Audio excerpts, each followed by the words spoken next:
Great people welcome constructive criticism. That certainly was the case with regard to Moshe Rabbeinu. In Parshat Yitro, we are told how at the time of the giving of the Torah, Yitro came to visit the Israelite people. Coming into the camp, he saw at first hand the methodology that Moshe was applying with regard to the ruling of the people. He didn't like it one bit.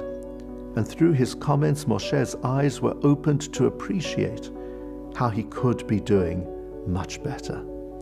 While sometimes we can indeed benefit from the insights of a visitor, often it's important for those who are offering advice to be on the scene, to be part of what is happening.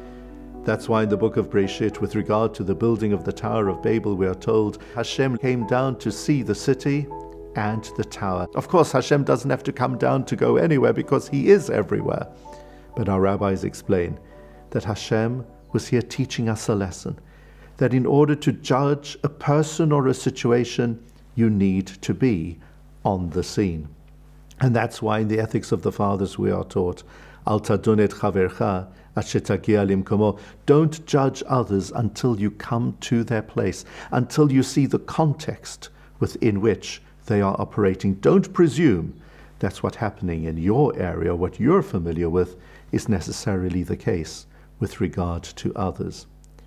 On the other hand, there can be circumstances in which being part of a situation is a liability when it comes to judging that situation.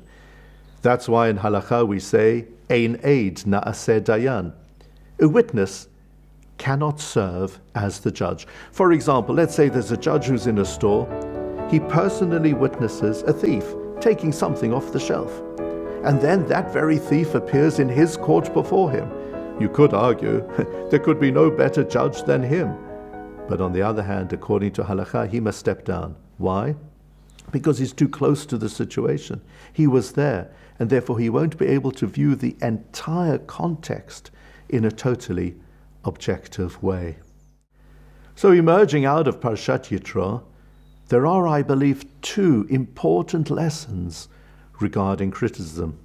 First of all, for those who like to give criticism, we need to understand what is really happening on the ground within that scene before we offer our words of advice. And secondly, with regard to those on the receiving end of criticism, to appreciate that sometimes you can be so embroiled in a situation that you lose your capacity to understand what is really going on, and you can appreciate the value of the insights of somebody who's just popping in for a moment.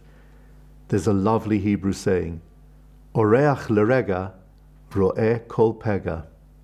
A visitor who just comes in for a moment sees everything that's going wrong. Let's utilize criticism in the best possible way, as Moshe Rabbeinu did, to become even better people. Shabbat Shalom.